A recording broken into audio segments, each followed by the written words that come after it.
Quando nós pensamos em pregadores bem-sucedidos, nós pensamos naquele cidadão que se veste muito bem, que possui bons adereços como relógios, correntes, pulseiras, pessoas que são convidadas para pregar em ambientes sempre muito grandes, pastores que são pastores de mega igrejas, igrejas que têm um faturamento muito alto, talvez igrejas que consigam abrir outras chamadas igrejas filhas em vários locais, em várias comunidades, pastores que são lembrados simplesmente pelo nome. Quem é que não conhece aí o Hernandes Dias Lopes? O Hernandes Dias Lopes pode ser considerado um pastor muito bem sucedido. Augustus Nicodemos, quem não conhece o Augustus Nicodemos? Um pregador certamente aos nossos olhos bem sucedido. Dave Leonardo é um cara que arrasta multidões, é um cara que tem conteúdo até em plataformas de streams. Certamente aos nossos olhos um pregador muito bem sucedido.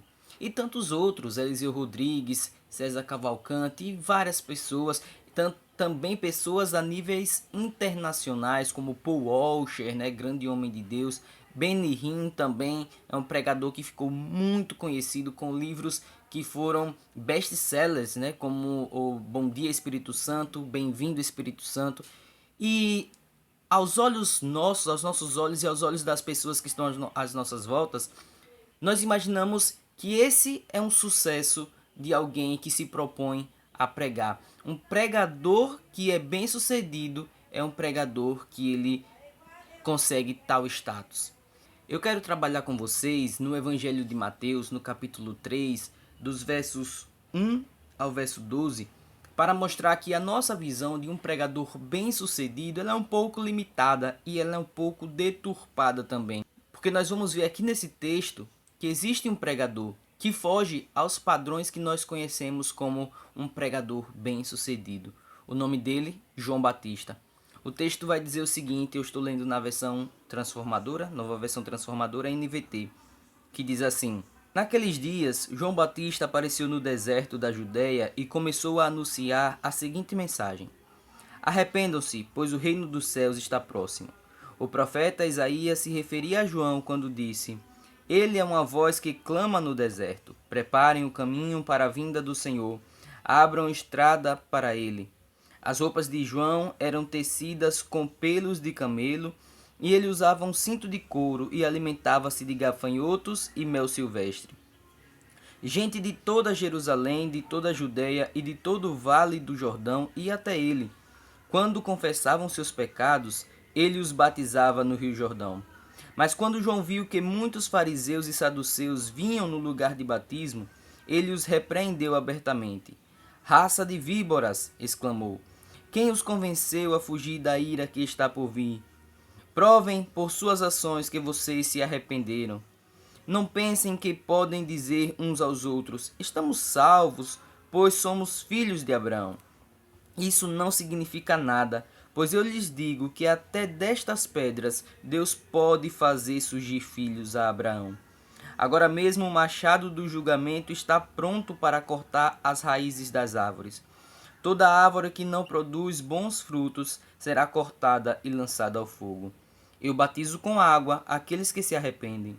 Depois de mim, porém, virá alguém mais poderoso que eu, alguém muito superior, cujas sandálias não sou digno de carregar. Ele os batizará com o Espírito Santo e com fogo. Ele já tem na mão a pá, e com ela separará a palha do trigo, e limpará a área onde os cereais são debulhados. Juntará o trigo no celeiro, mas queimará a palha no fogo que nunca se apaga. Aqui nesse texto, conforme lemos, nós também temos uma visão de uma pessoa que também foi um pregador da mensagem do Evangelho de Cristo, assim como nós temos muitos outros hoje. Só que a nossa percepção sobre o que é um pregador de sucesso, aquilo que nós temos hoje em dia como sendo alguém bem sucedido na transmissão da mensagem do Evangelho, se nós formos julgar esse pregador desse texto, que é o João Batista, à luz do que nós entendemos como sendo sucesso, nós podemos taxar o João Batista de um pregador fracassado. Veja como o texto começa. Naqueles dias, João Batista apareceu no deserto da Judéia e começou a anunciar a seguinte mensagem. João ele não se deslocou para os grandes centros. João ele não se deslocou para as grandes sinagogas. João ele não subiu num pedestal muito alto e se colocou lá para poder anunciar essa mensagem. Mas a Bíblia está dizendo que naqueles dias João apareceu no deserto. O deserto, obviamente, que assim como é hoje, é um lugar muito quente. Tinha algumas poucas comunidades lá, como os essênios e alguns outros povos também. Mas não era um lugar onde um pregador, aos nossos olhos e ao senso comum, deveria estar. Porque é um lugar isolado. Se nós formos usar o deserto como uma forma metafórica, nenhum pregador também quer estar no deserto. Nenhum pregador quer levar a mensagem de Deus estando em um deserto, sendo pastor de uma igreja pequena, sendo pastor com dificuldades financeiras, sendo pastor com um rebanho dificultoso, um rebanho trabalhoso de se lidar. Quem quer passar pelo deserto, qual pastor quer ter o sonho de dizer assim: eu quero ter o ministério que comece no deserto? Esse não parece um bom caminho para alguém que quer ter sucesso ministerial. O sucesso ministerial é quando nós começamos uma igreja pequena e ela cresce, cresce, cresce, cresce e nós temos que expandir e abrir outras igrejas. Do contrário, se isso não acontece, nós temos um ministério fracassado. Mas João, ele estava no deserto. Ele pregava no deserto. Lá era o lugar em que a palavra de Deus encontrava também corações arrependidos e quebrantados, como nós veremos mais para frente. Mas João tinha certamente uma fórmula que nós poderíamos dizer, essa é a fórmula do fracasso desse pregador. Porque qualquer pregador hoje em dia que se propõe a tratar com as pessoas da forma que João tratava e a trazer a mensagem da forma que João trazia, com aquele conteúdo muito denso e nem um pouco atrativo, certamente essa é a fórmula do fracasso para um pregador nos nossos dias atuais. Quando nós vamos analisar igrejas que estão muito cheias, como a Igreja Universal, a Igreja Alagoinha, várias outras igrejas, eventos com David Leonardo, por exemplo, são eventos que são muito cheios, então certamente eles têm a fórmula de fazer aquelas pessoas se achegarem para sentar, prestar atenção a 1 hora, 1 hora e meia, 2 horas de um conteúdo. Eles têm certamente a fórmula de atrair, de agariar as multidões. João certamente poderia ser um pregador fracassado nesse quesito, porque o versículo 2 diz que o conteúdo da mensagem de João era este: arrependam-se, pois o reino dos céus está próximo. Quando nós pregamos a mensagem do arrependimento, é uma mensagem que confronta o pecador. É uma mensagem que abala as estruturas do ser humano. Ninguém quer ter o dedo apontado para si e dizer você está no caminho errado. Ninguém quer abandonar os seus pecados. Do contrário, as pessoas querem conviver muito bem com aqueles pecados de estimação. O que é que conforta o Neymar a continuar se prostituindo? É saber que depois ele vai ler, ele vai ouvir em algum lugar alguém dizendo: você é um lindo de Deus, você é um precioso de Deus, e o que você comete é apenas um detalhe. O que leva as pessoas a continuar nesse mundo de promiscuidade, de fazer a Simone, né, da dupla Simone e Simaria, ser uma cristã, a Joelma do Calypso ser crente, o Wesley Safadão ser crente, é porque o conteúdo que eles assistem é um conteúdo que os ensina a como dobrar o seu patrimônio, a como ficar mais rico. E qual é a fórmula? Dê apenas 10% que o seu conteúdo, o seu financeiro, as suas empresas irão prosperar e você não precisa de arrependimento algum. João não tinha a fórmula mágica. Pelo contrário, João era um pregador certamente fracassado aos nossos olhos. Ele pregava a mensagem do arrependimento. Arrependam-se, pois o reino dos céus está próximo. João, em outras palavras, dizia: o Cristo está chegando. Para nós que hoje já temos o Cristo que veio e temos uma mensagem deturpada de quem ele é, para nós essa mensagem de que o reino dos céus está próximo talvez pudesse ser uma belezura mesmo. Porque aqui encontraríamos nesse Cristo a solução para os nossos problemas psicológicos, a solução para a nossa depressão, a solução para a nossa falta de dinheiro, para o nosso casamento conturbado, mas certamente o Cristo anunciado por João Batista era o Cristo que exigia que nós largássemos tudo. É o Cristo que exige até hoje. Certamente uma mensagem muito impopular. Certamente uma mensagem que constrange, porque não era uma mensagem baseada em méritos. Ninguém chega lá por méritos. Mas todos nós devemos reconhecer que somos pecadores, dependentes de uma misericórdia e de uma graça daquele que haveria de vir para trazer o reino dos céus para essa terra. E não apenas uma esperança no agora, mas uma esperança no porvir. Pastor Alain Werneck, em uma conversa comigo, ele disse que o que João Batista está querendo dizer aqui, na visão dele, é a teoria do já e do ainda não. Com Cristo no mundo, o reino dos céus estava aqui, mas também era uma esperança futura, no que aquele Cristo providenciaria. E ele mesmo providenciou. Mais para frente em João, no capítulo 14, quando ele foi assunto aos céus, quando ele subiu aos céus, ele disse: eu estou indo porque eu preciso preparar lugar nas várias moradas na casa do meu Pai. Mas certamente naquele tempo, essa era uma mensagem muito dura e muito difícil de se aceitar. Quem quer largar tudo a troco de ouvir um pregador do deserto prometendo coisas que não são atrativas? Certamente a receita do fracasso é essa: pregar a mensagem do arrependimento. Mas mais que isso, João ele era sim de fato um pregador fracassado aos nossos olhos, porque João não tinha status algum. Veja o versículo 3. O profeta Isaías se referia a João quando disse: ele é uma voz que clama no deserto, preparem o caminho para a vinda do Senhor, abram a estrada para ele. Era uma profecia de Isaías a respeito de João. Mas Isaías não diz: vai vir um cara que é cheio de pompa, é um cara que se chama João, assim como nós vemos nos nossos cartazes dos nossos eventos, nas nossas igrejas. Vai vir fulano de tal, e tá lá estampada a imagem do pregador com seu nome muito grande e com luzes voltadas para aquele outdoor para dizer: fulano de tal vai estar aqui, então você não pode perder esse evento. Certamente esse evento será um evento imperdível. Mas com João não foi assim. Quem era João? Ninguém. João era apenas uma voz que clamava no silêncio do deserto: preparem-se, preparem o caminho para a vinda do Senhor, porque o reino dos céus está próximo. Preparem esse caminho, arrependam-se dos seus pecados.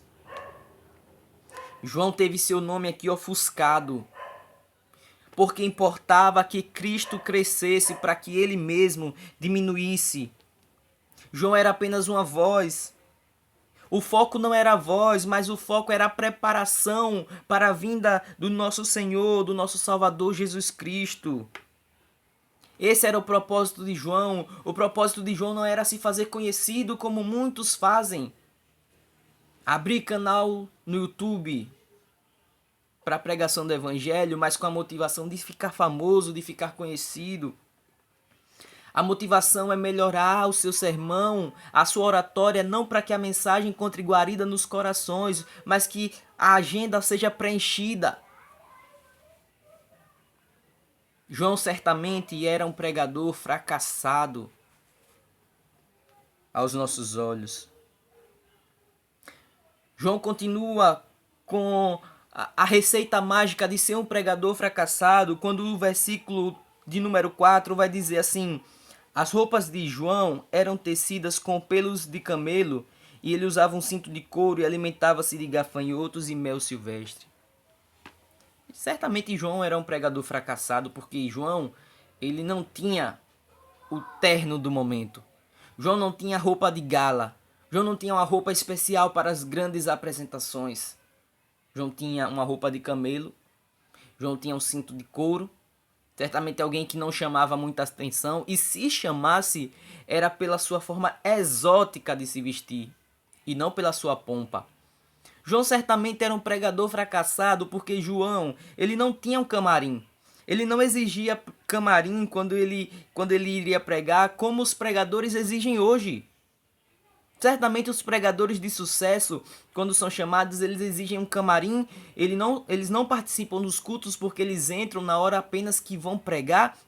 E o camarim precisa estar recheado de boas comidas, de lagostas e de uma alimentação impecável. Por quê? Porque eles são pregadores de sucesso. Mas o alimento de João não era lagosta, não era caviar. João alimentava-se no deserto de gafanhotos e mel silvestre. Certamente a receita de um pregador fracassado. João, você precisa melhorar seu status, João.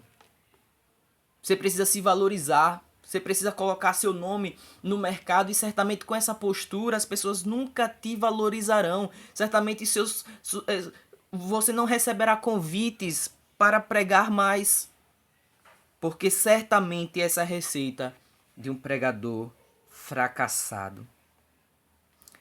Mas embora João não tivesse a receita ideal para arrebanhar as multidões, porque João falava aquilo que era o verdadeiro evangelho e a centralidade do evangelho, que é o arrependimento, o reconhecimento de que somos pecadores depravados e de que o Messias estava por vir, a vinda do Senhor está perto. Essa tem que ser a nossa mensagem também, mas a misericórdia do Senhor e a verdadeira mensagem do evangelho, ela surte efeito no coração do pecador, daqueles que são escolhidos desde a fundação do mundo. Várias pessoas se achegavam a João, mesmo ele estando com o seu ministério no deserto, mesmo ele se vestindo de uma forma exótica, mesmo ele sendo apenas uma voz, mesmo ele tendo uma mensagem densa e uma mensagem muito perturbadora, mas pessoas vinham de todos os lugares para ouvir aquele cara estranho. O versículo 5 vai dizer: gente de Jerusalém, de toda a Judéia e de todo o vale do Jordão ia até ele. Não era porque João era um cara exótico. Não era porque João era um cara bonitinho. Não era porque João tinha mensagens palatáveis. Mas porque o verdadeiro evangelho, quando ele é anunciado, ele faz o trabalho por si só. E ele independe do pregador. Quando nós vemos em algum cartaz, fulano de tal vai estar em tal cidade, seja ele um pregador, seja ele um palestrante, a depender do nome, o evento lota, independente do que o cidadão vai falar. Quando tem um evento, por exemplo, de stand-up, Murilo Couto vai estar em Aracaju, Léo Lins vai estar em Aracaju, a gente não sabe nem sobre o que ele vai tratar, mas as pessoas vão. Por quê? Porque é o nome daquele cara que está lá. No caso de João, foi o completo inverso. A mensagem, o conteúdo da mensagem era mais importante do que o mensageiro. Por que nós valorizamos aquele pregador famoso? Por que nós valorizamos o Augusto Nicodemos, que é um homem bíblico e fiel realmente, mas nós não valorizamos o pastor que é igualmente fiel e estudado na palavra de Deus, mas que está na comunidade, que é um cara do anonimato. Que nós gostamos daquele cara que tem a pompa, né? Aquele cara que tem um selo de perito. Mas o conteúdo da mensagem, ele tem que sempre ser prioritário. Ele tem que vir sempre à frente do pregador, do nome do pregador. E essas pessoas que se achegavam a João, elas vinham, o evangelho encontrava guarida no seu coração, elas se arrependiam, é o que diz o versículo 6. Quando confessavam seus pecados, ele os batizava no Rio Jordão. Então a mensagem de arrependimento encontrava guarida nos corações e essas pessoas se arrependiam. Mas certamente João ele tinha uma receita infalível de ser um pregador fracassado. João ele era perito em saber como arruinar o ministério aos nossos olhos. Se nós fôssemos escrever um livro de como perder o ministério em 30 dias, certamente nós usaríamos João como modelo de alguém que fracassou. Porque quando João recebia as pessoas, ele não filtrava quem tinha melhores salários, quem tinha melhores aparências. A mensagem era direcionada para todos. O versículo 7 vai dizer: Mas quando João viu que muitos fariseus e saduceus vinham ao lugar de batismo, ele os repreendeu abertamente. Raça de víboras! Exclamou. Quem os convenceu a fugir da ira que está por vir? Quando João ia pregar no deserto, vinha gente de todos os lugares, mas vinha gente também de todos os tipos. Vinha pessoas incultas e vinha pessoas cultas. Pessoas inteligentes, pessoas não tão inteligentes. Pessoas da alta sociedade, pessoas da baixa sociedade. Pessoas com muita relevância, pessoas no anonimato. Mas a mensagem era para todos. João era um cara que era fiel à pregação do Evangelho de Cristo. Nós, muitas vezes, moldamos a palavra de Cristo para adaptar o ambiente, para que se adeque às pessoas que estão ouvindo a mensagem. Se a gente sabe que em certos ambientes tem pessoas que não pensam como nós no que diz respeito à centralidade do Evangelho e da cruz de Cristo, nós moldamos o nosso sermão, o nosso texto, nós pregamos sobre coisas periféricas, mas fugimos de pregar aquilo que vai confrontar, porque fulano de tal está lá e fulano de tal não pode ser contrariado. Nós fazemos eventos e mais eventos, mas fugimos de tratar daquilo que é essencial, porque aquilo que é essencial é também, na maioria das vezes, ofensivo. O evangelho é ofensivo. O evangelho é um evangelho que mais exclui do que agrega pessoas. Porque importa que nós renunciemos ao nosso bem-estar, ao nosso conforto, às nossas ideias, para seguir aquilo que Cristo nos ensinou.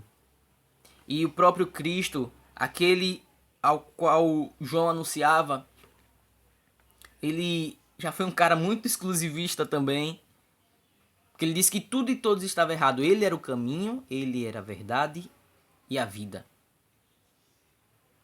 Então o evangelho de Cristo, ele é um evangelho que ele também é seletivo. Nós precisamos abandonar o nosso eu para seguir o verdadeiro Cristo. E ele continua nesse mesmo versículo 7, repreendendo abertamente.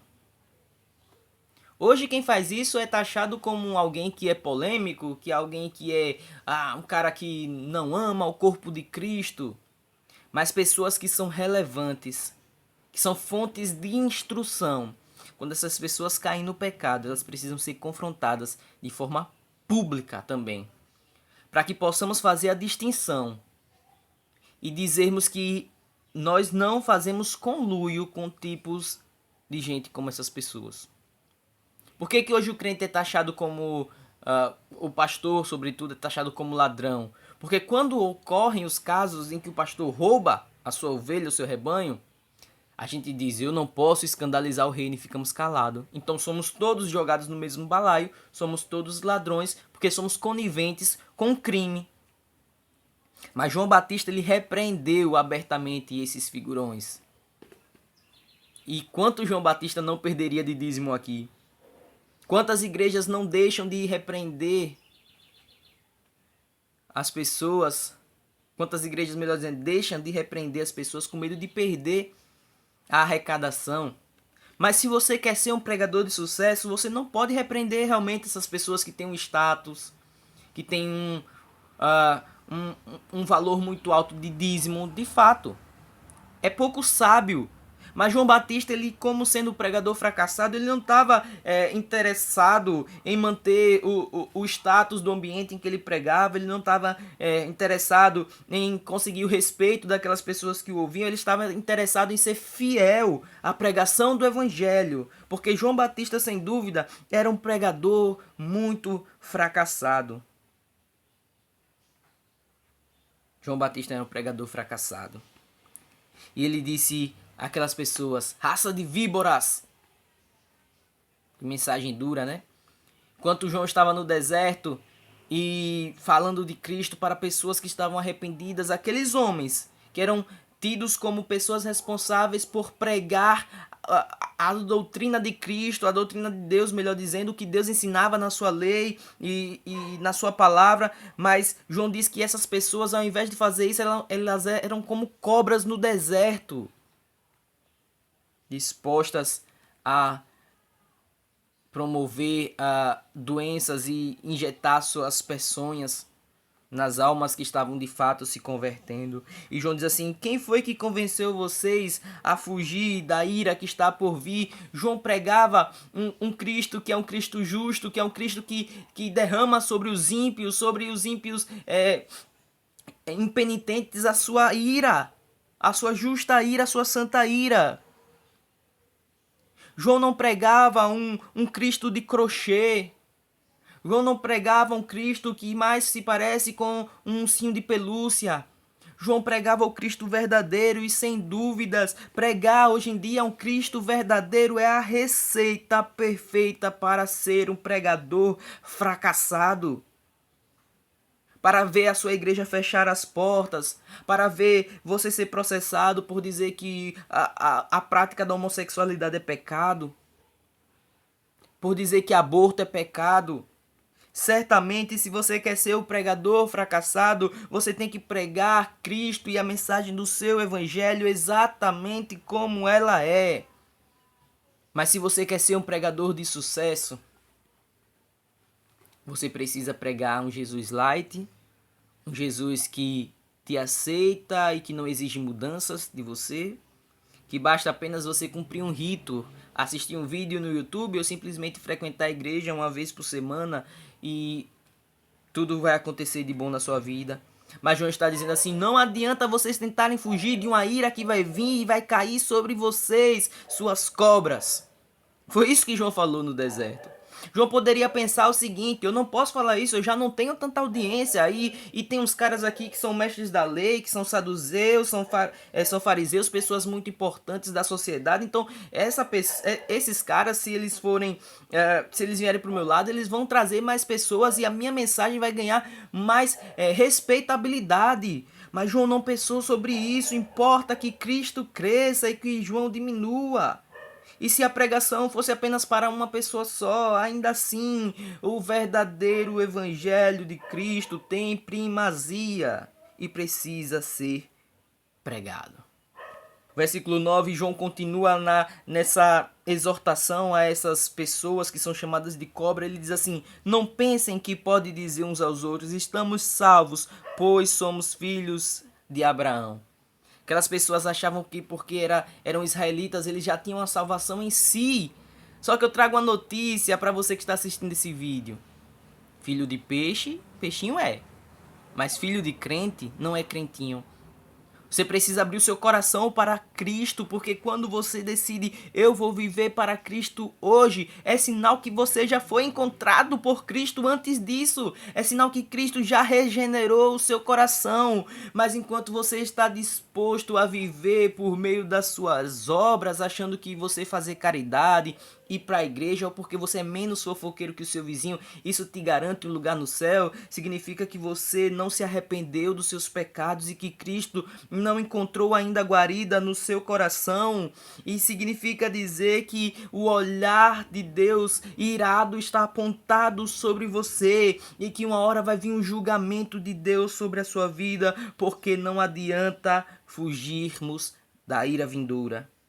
Se nós somos pecadores depravados e não arrependidos. É isso que João vai dizer. João continua no versículo 9 dizendo que nascer em Israel, ser filho de Abraão, não significa nada. Pois até de umas pedras Deus pode fazer nascer filhos e elas são filhos de Abraão, porque é Deus quem escreve a genealogia de cada um. Foi Deus que escreveu que você nasceria num lar cristão. Foi Deus quem escreveu. Mas isso não te garante um lugar com Cristo. Que vai te garantir um lugar com Cristo é você reconhecer que é pecador, que merece a condenação ao inferno e que precisa de alguém que te justifique, alguém que te torne santo, alguém que te torne justo, alguém que pague os seus pecados, alguém que quite a sua dívida, que nesse momento é impagável. E João vai dizer o seguinte no versículo 10: agora mesmo o machado do julgamento está pronto para cortar as raízes das árvores. Toda árvore que não produz bons frutos será cortada e lançada no fogo. João tinha a receita infalível para ser um pregador fracassado. João falava de julgamento. Qual foi a última vez que você ouviu a respeito de julgamento na sua igreja? E quando nós ouvimos a respeito de julgamento nas nossas igrejas, no caso o julgamento que vem da parte do Senhor para conosco no grande dia, é justamente uma pregação cheia de legalismo e de moralidade, fazendo com a intenção de colocar cabresto nas ovelhas, para dizer: você não pode andar com calça, você não pode andar de brinco, mas não para fazer os pecadores refletirem e se arrependerem dos seus pecados. O que João está dizendo é que o machado do julgamento já está na raiz. Não adianta nós cortarmos coisas pela metade, abandonarmos nossas práticas pecaminosas pela metade. A ilustração que João faz aqui é uma ilustração muito estranha. O meu pastor Felipe Sales, ele expondo esse texto, ele traz uma visão muito interessante, que ele vai dizer que todo lenhador, ele aponta o machado para o caule das árvores. Uma árvore, ela não é cortada na sua raiz, porque a raiz fica submersa. A imagem de um lenhador cortando uma árvore é na base do caule. Só que João, ele é radical no seu discurso. Não basta chamar de víbora, não basta falar sobre julgamento, não basta dizer que a ira de Cristo está apontada para os pecadores. João ainda vai dizer que a raiz o machado do julgamento está apontado para a raiz da árvore. Em outras palavras, João está dizendo: não ficará nada de fora do inferno na hora da condenação, porque Cristo vai podar até a raiz, não sobrará nada daqueles que não se arrependerem dos seus maus feitos e dos seus pecados. E ele vai dizer: toda árvore que não produz bom fruto será cortada e lançada ao fogo. É isso que João vai dizer. No versículo 8, ele já tratou de como nós podemos dar bons frutos. É provando com nossas atitudes que nós nos arrependemos. Ninguém se arrepende de boca para fora. Ninguém se arrepende simplesmente por um mero dizer, mas com atitudes. E interessante é que diante de Deus não é aquilo que nós praticamos às vistas dos outros, mas mais importante é quem é você quando você está no seu oculto. E é isso que João vai dizer: mostrem com suas atitudes que vocês se arrependeram. Mas no versículo 11 ele diz: eu batizo com água aqueles que se arrependem. Depois de mim, porém, virá alguém mais poderoso que eu, alguém muito superior, cujas sandálias não sou digno de carregar. Ele os batizará com o Espírito Santo e com fogo. João aqui ele vai dizer assim: olha, não importa o mensageiro, não importa, o que importa é preparar o caminho para o Senhor. E aquele para qual eu estou preparando o caminho, ele é muito mais poderoso que eu, ele é muito maior, ele é muito superior. Eu batizo vocês aqui nesse momento com água, para que vocês mostrem que estão arrependidos, mas virá alguém maior que eu, ele os batizará com o Espírito Santo, ele também os batizará com fogo. Ao longo do tempo, as nossas igrejas têm interpretado o batismo com fogo de uma forma equivocada nesse texto. E é óbvio que em vários outros textos a Bíblia vai usar fogo como um sinal de purificação, como um sinal de revestimento, como um sinal de poder do Espírito Santo, mas não nesse texto. Quando a Bíblia se refere em batismo com fogo, a Bíblia está falando sobre isso, o julgamento, o machado apontado para a raiz das árvores, para árvores que serão lançadas no fogo eterno, no fogo que nunca se apaga. Embora na Bíblia nós conseguimos enxergar em vários momentos o fogo em si sendo utilizado como um revestimento de poder em certas situações, mas o batismo com fogo é um julgamento. É o lançar de Cristo no inferno àquelas pessoas.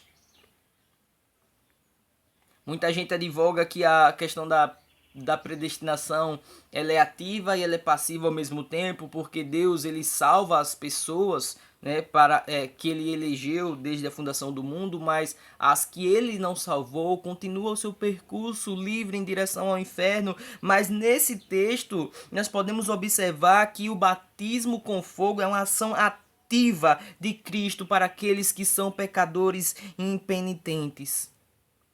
Cristo ele vai separar o joio do trigo, a palha do trigo, e vai lançar no inferno aqueles cujo machado do julgamento está apontado para as raízes.